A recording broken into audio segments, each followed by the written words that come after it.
我其实和同事在一块很开心，很快乐，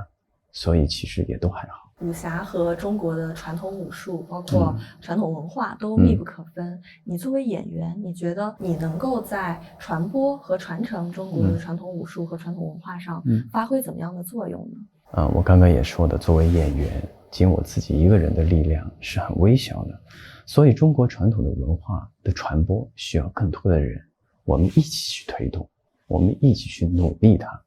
让更多的人看到。像莲花楼啊，还有沉香，其实在海外市场都获得了就是挺好的一个成绩。你自己当知道自己演绎的这些角色在海外不同的国度也受到大家的喜爱和欢迎，是怎样的心情？有没有什么和海外的观众就是让你特别难忘的小故事可以跟大家分享分享？那很开心啊。如果自己的作品被更多的人看到了，尤其是海外的观众朋友们看到了东方美学的风格，能让更多的人海外朋友们看到，那是多么开心的事情啊。比较难忘的事情，我去国外的那一次，我记得有一次去巴黎，海外的果果们特别可爱，就是给我送机，给我写了很多的信还有书签，我都看了，里面看完之后都很感动。想要把中国的传统文化包括中国的这些影视作品让它更好的出海，你觉得作为演员能够在其中发挥什么样的作用呢？我觉得作为演员，其实他发挥的作用就是你只有把自己的角色演好，因为一部戏是大家的，而不是属于你个人。你演员把自己的角色演好就是最重要的。你把你的自己1场戏、10场戏、20场戏、100场戏，你把它演好，观众自然会给你答案。影视作品还是集体的艺术，当然是集体的艺术，需要大家一起去努力，让我们的传统文化也好和影视作品更好的走向海外，是吗？是的，是的。刚才也说，就是拍这种古装剧的时候，前期可能会有一些礼仪课。那你作为从业者，在这个就是拍了这么多古装剧之后，对传统文化有没有更深的认识和理解呢？会啊，这个其实就是做演员的一个魅力了，因为你会发现越来越有意思。你拍这部戏的时候，这个武侠是这样的。你比方我拍《山河月明》的时候，明朝的历史是这样的，所以它其实就是你不断的去学习当中，你不断的在长功，知识是积累嘛，这是积累出来的。所以每一部作品，每一个角色，我认为自己都学到了。有没有什么传统文化是程毅个人特别喜欢的？很多呀，很多就是没有尝试过的古典的，我们中国传统文化几千年要拍的故事，要拍的人物，形形色色太多了。包括下面的这部剧，我觉得也是一个很有厚度的，也看了很多的小说，那也让自己学到了很多。听说你很爱喝茶，茶文化算是你很感兴趣的中国的传统文化吗？其实我倒是自己也不是说是我喝茶，只是说什么茶都喝，也自己也不是专业的，就是喝了一个，喝完茶我觉得能让自己心更静一点。我也不是说专业的喝茶的怎么样，我觉得自己觉得这个拍戏的过程当中喝茶，能让自己心态平衡一些，平稳一些。你平时会刷短视频或者短剧、微短剧这一类的吗？会刷一点点。我知道目前这个短剧很爆火，当然呢，对我们长视频有很大的冲击力，这也促使我们更加要努力把长视频做好。它的出现，它的爆火肯定是有它的优势的。那之后我也会好好的去看一看，学习一下。那你怎么看待做自己和所谓的听劝迎合市场的这两个的平衡，你怎么把握呢？这个迎合市场听不听劝，那你更多的是还是通过剧本来嘛。剧本一剧之本，你首先有这个剧本了之后，你在这个剧本的基础上之后，你再把自己的角色怎么刻画的好，演出来让它有灵魂。你去迎合，因为市场在变啊，说不定你今天迎合了，他明天你就像我去年拍的，你市场明年又变了，你不知道啊。观众也在变，市场也在变，你无非的就是活在当下，把你此时此好这个剧本演好。你想那么多，自己会更累的，更有烦恼的，所以就是活在当下。刚才说流量，其实你确实参与一些综艺节目的录制参与的很少，而且我看你社交平台上分享自己的生活也不多。这种情况下，你怎么看待一个演员的流量和曝光呢？首先自己那的确综艺是自己的短板嘛，就是我觉得自己没有那么把握和擅长的事，我觉得就给别人别添麻烦了。这个是我觉得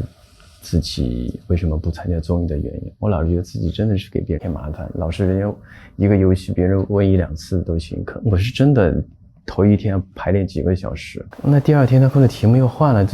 他的人不一样了嘛，因为我是跟老师排练的，突然说有那么多人一来，我一下脑子又是紧张了乱了，所以真的是这方面很难做好，我就是尽量不去做。我觉得曝光也就是你如果戏上了的话，那我当然比如说我这个《富山海》上了，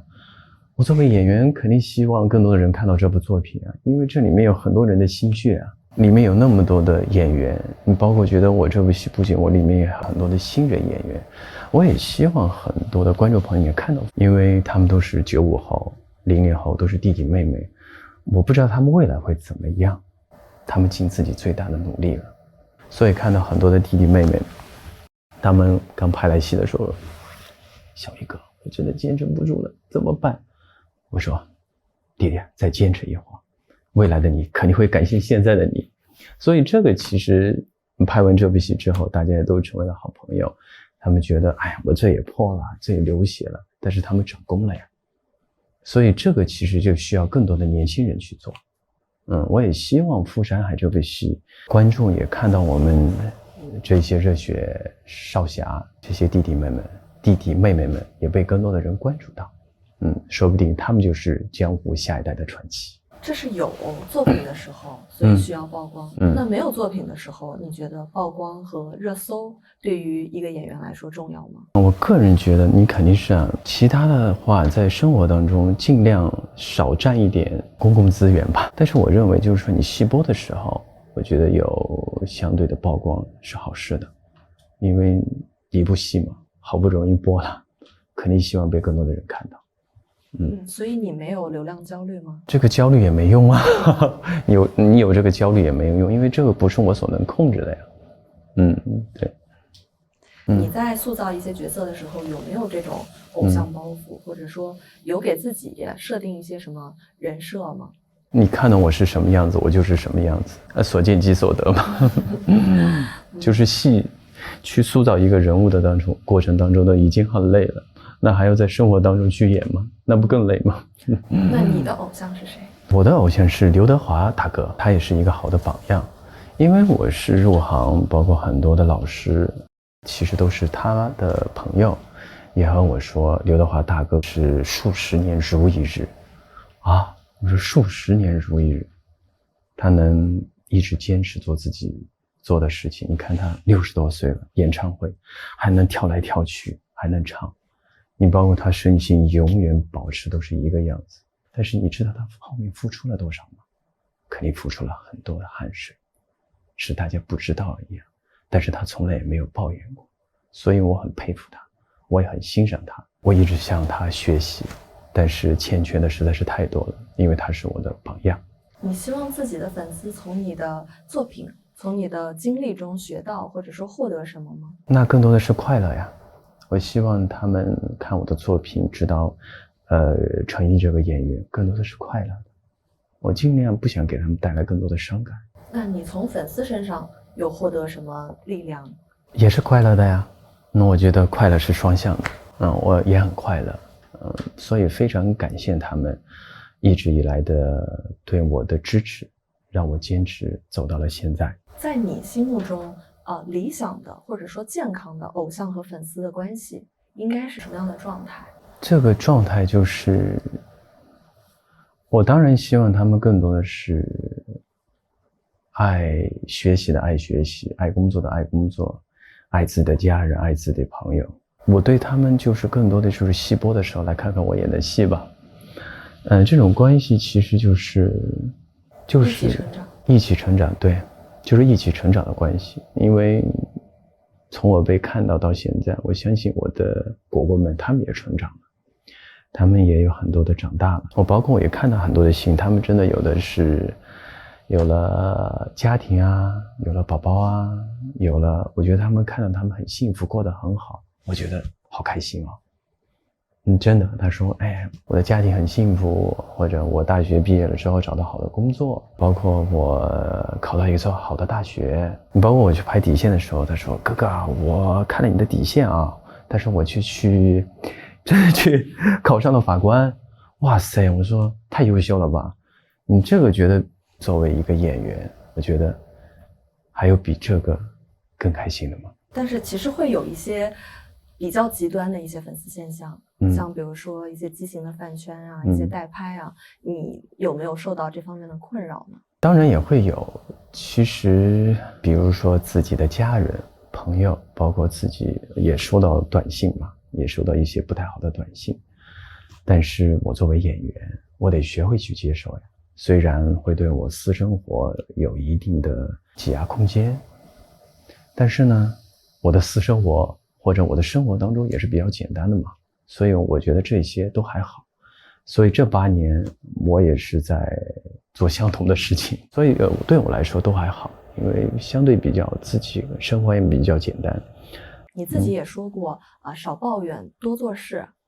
现在有些年轻人他在自己的生活中也会面临一些困难和挑战，甚至有一些重要的人生选择。你作为过来人，或者你经历了这么多，体验过不同的人生，演过很多角色，有没有什么心得想要和这些年轻人来分享的？我希望所有的年轻人、小朋友们，希望你们拥有一个积极向上的一个生活态度和乐观的心态。加油加油！别灰心，你们是最棒的。